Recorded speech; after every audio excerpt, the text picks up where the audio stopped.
Karena nanti ada orang-orang yang tidak sadar sesungguhnya doanya sudah dijawab, tapi dia tidak menyadari itu. Bahkan merasakan doanya kok nggak dijawab-jawab gitu. Padahal Allah sudah menjawabnya. Nah, seperti apa ukuran kita mengetahui bahwa doa kita telah terjawab, atau doa kita barangkali belum dijawab, atau tidak dijawab?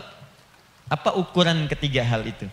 Itu yang coba kita turunkan di pembahasan pagi ini. Mudah-mudahan dengan itu kita nanti akan lebih pandai bagaimana cara menyikapi doa dalam hidup, seperti apa doa dipanjatkan, kapan kita berdoa, dan kita tahu, oh ini hasil dari doa yang telah kita panjatkan.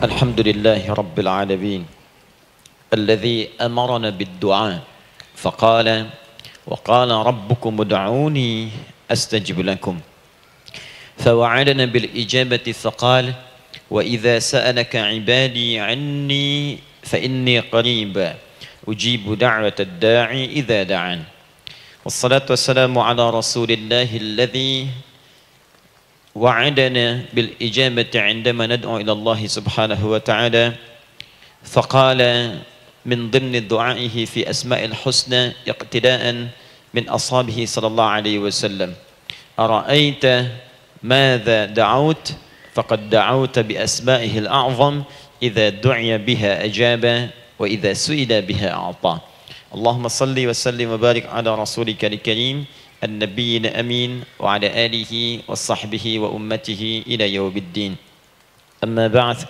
فيا عباد الله أوصي نفسي وإياكم بتقوى الله فقد فاز المتقون فلا تموتن إلا وأنتم مسلمون.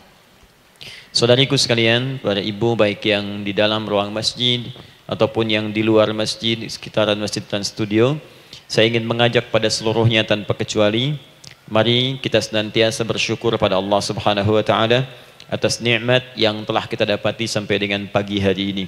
Syukur itu selalu menambah ketenangan di dalam jiwa. Syukur itu bisa mengentaskan sebagian persoalan hidup yang kita rasakan.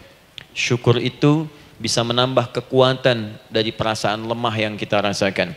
Dan syukur itu puncaknya bisa mengantarkan ke dalam surga terbaik yang dijanjikan. Hingga Allah menyebutkan kemudian dalam Al-Quran, wa qalilun min ibadiyasy syakur. Sedikit sekali di antara hamba-hambaku itu yang bisa menjadi orang yang pandai bersyukur kepada Allah Subhanahu wa taala. Mudah-mudahan hidupan kita sampai hari ini seluruhnya diterima oleh Allah Subhanahu wa taala sebagai amal saleh, dan semoga yang belum mendapatkan hidayah untuk berislam sampai dengan pagi hari ini dihunjamkan hidayah kepada dalam jiwanya oleh Allah Subhanahu wa taala agar bisa berislam sebelum wafat menghadap Allah Subhanahu wa taala. Baik, hari ini kita akan belajar. Saya akan cepat masuk kepada pembahasan karena waktu kita cukup singkat, tentang orang-orang yang dikabulkan doanya yang tersebut dalam Al-Quran khususnya dan sunnah-sunnah Rasulullah sallallahu alaihi wasallam. Kita akan bagi pembahasan kita ke dalam 3 bagian. Pertama, kenapa kita mesti berdoa? Di poin pertama. Pertama, kenapa kita mesti berdoa?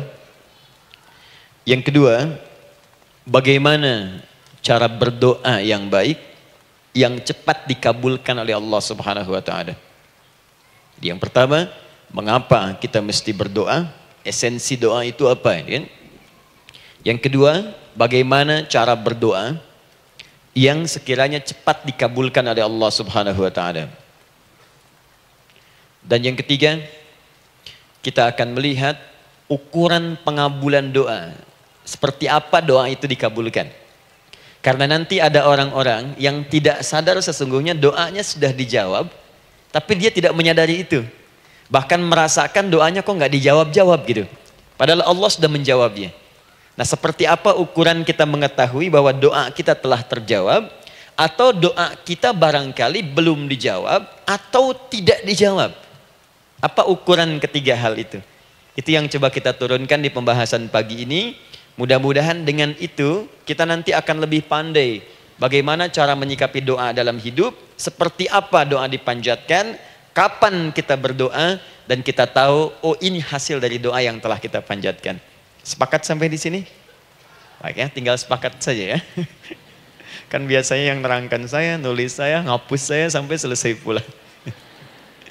Baik, ayo kita mulai. Bismillah. Mengapa kita mesti berdoa? Kita buka dulu ibu sekalian. Ya, yang di ruangan ini ataupun yang di bawah, semuanya insya Allah memiliki kemuliaan yang sama di hadapan Allah Subhanahu wa taala sesuai dengan keikhlasannya. Ya, sesuai dengan keikhlasannya. Karena hadisnya umum sifatnya. Man salaka tariqan yaltamisu fihi ilma sahhalallahu lahu tariqan ilal jannah. Siapa yang menyiapkan dirinya menempuh perjalanan dan dia meniatkan ingin belajar pengetahuan agama walaupun sedikit, maka dia akan dapat balasan dari Allah, minimal setiap langkahnya akan dicatat meringankan langkah dia ke surga nantinya. Ya, dan di situ tidak disebutkan khusus bagi yang di dalam ruangan masjid. Lantai 2 lagi misalnya. Tidak. Ya, jadi yang di sekitaran, yang di depan semua berdasarkan niatnya, ya. Berdasarkan niat dan kuantitas amalannya. Di kuantitas itu tambah. Mungkin Ustadz belum datang, ibu ada yang berzikir, ada yang baca Al-Qur'an, ada yang istighfar. Itu yang nambah pahala. Ya. Kalau yang pasang status, pasang kamera, ya itu saya nggak tahu. Ayo kita kembalikan sini. Pertama, Quran surah ke-7 ayat 172. Quran surah ke-7 Al-A'raf ayat 172. Kemudian setelah itu diperintahkan dalam Al-Quran surah ke-40 Ghafir ayat ke-60.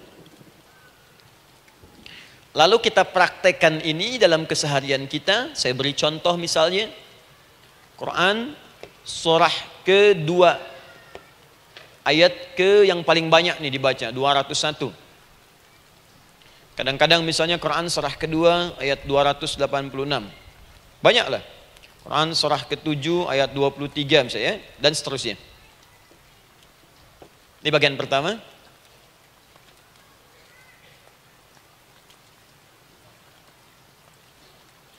Bagian kedua, nanti kita akan belajar bagaimana cara berdoa yang baik yang dikabulkan.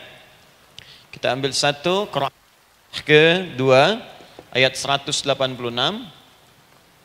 Kemudian yang kedua kita ambil contoh Quran surah ke-17 ayat 110. Kemudian yang ketiga kita ambil contoh yang paling dahsyat di Al-Quran surah ke-3 ayat 38 sampai 39. Ada yang belum berdoa sudah dikabulkan. Masya Allah. Ini ada di Quran misalnya surah ke-3 ayat 31. Nanti turunan amalannya misal di Quran surah 51 ayat 15 sampai dengan 18. Saya bulati yang 18-nya. Bagian ketiganya nanti kita uraikan di bagian akhirnya. Baik, kita bisa mulai insyaallah. Baik, kita bagian pertama, mari kita mulai. Saya ingin berkisah sejenak dengan menyampaikan Quran surah ke-7 Al-A'raf ayat 172. Allah berfirman, A'udzubillahi minasyaitonir rajim, wa idz akhadha rabbuka min bani adama min zuhurihim dzurriyyatahum wa ashhadahum ala anfusihim alastu bi rabbikum qalu bala syahidna. Ada ayatnya? Baik ya, di Quran surah ke-7 Al-A'raf ayat 172. Wa idz akhadha rabbuka min bani Adam.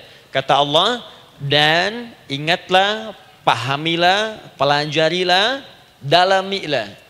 Teman-teman sekalian, ingat kalimat idz itu, idz dalam Al-Quran, termasuk dalam bahasa Arab, itu bukan sekedar mengingat. Idz itu bisa mengandung arti memahami dengan dalam.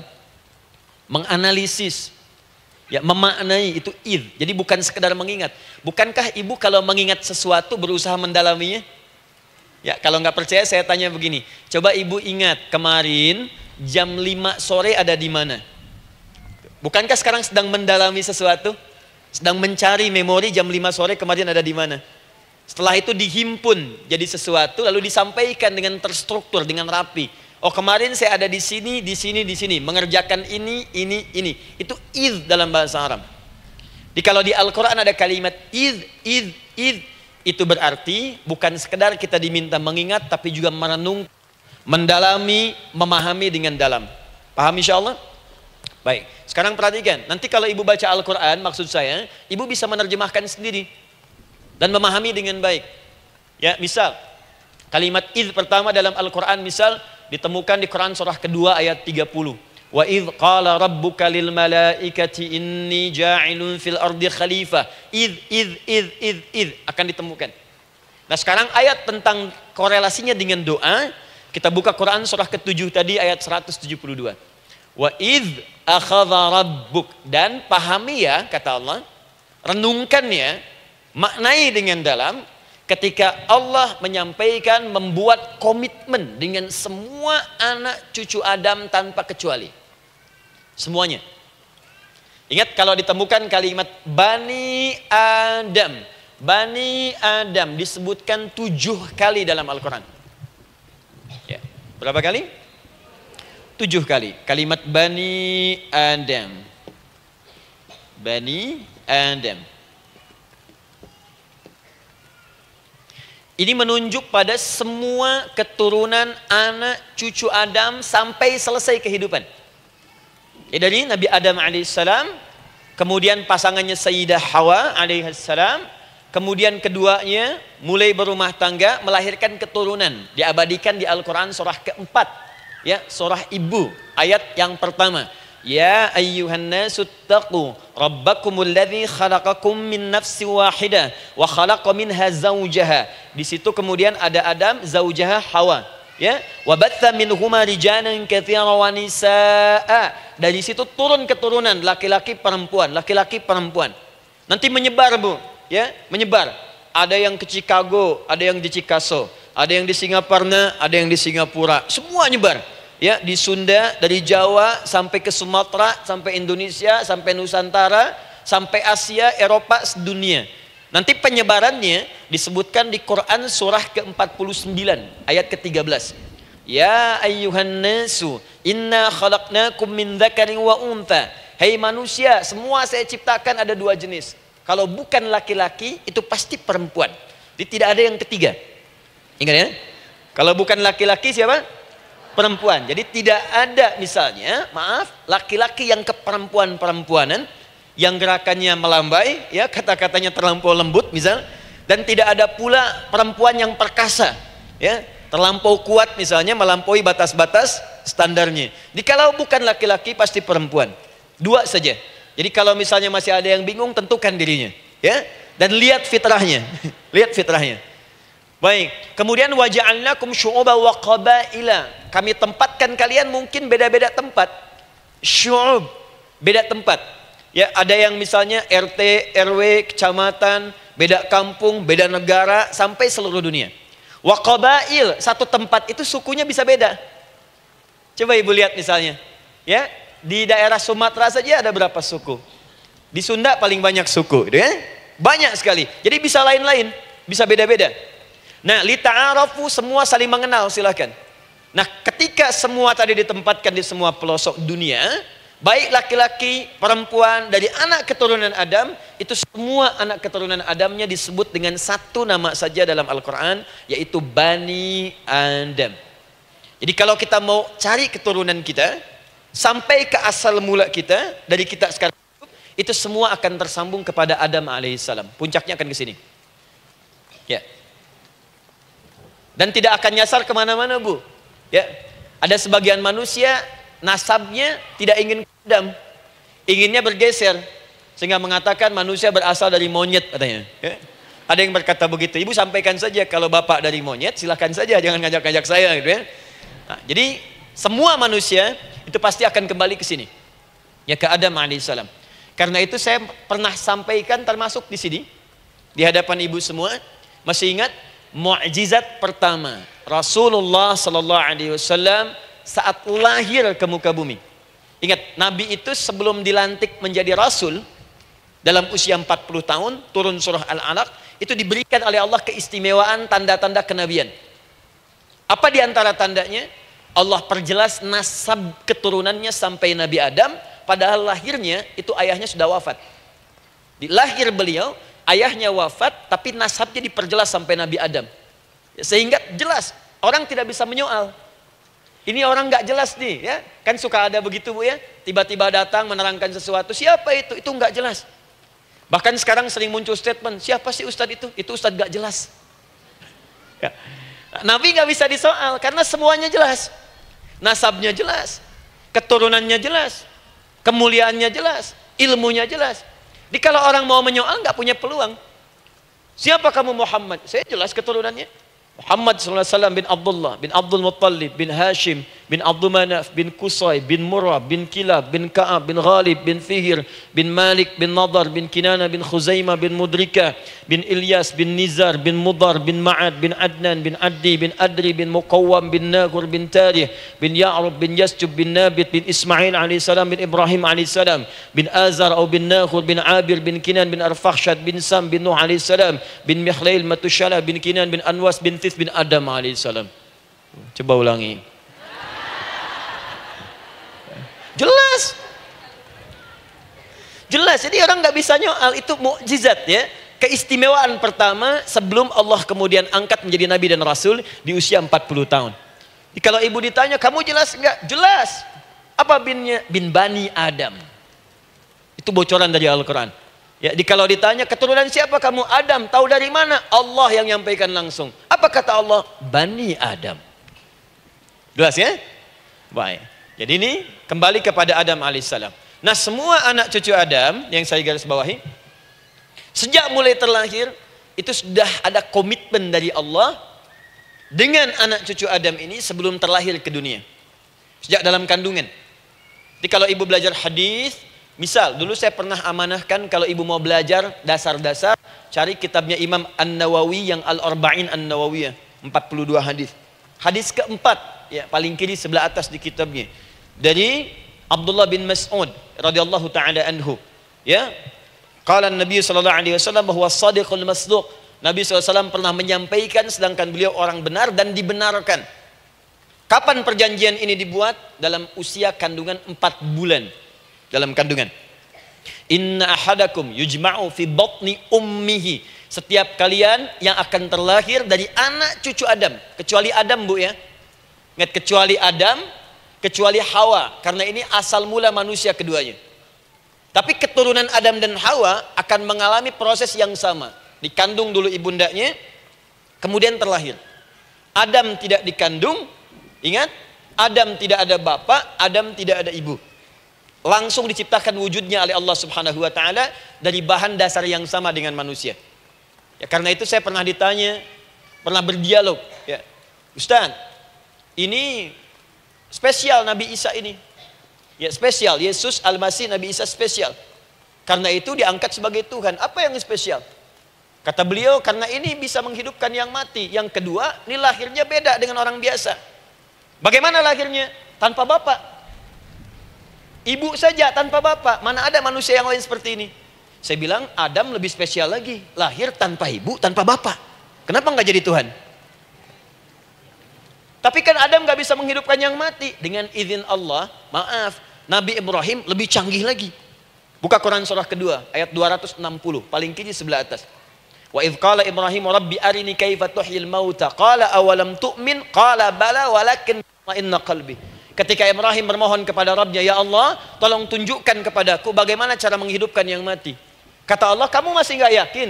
Kata Ibrahim, saya yakin-yakinnya. Cuma supaya hati saya tenang, buktikan kepada yang lain tentang kuasamu.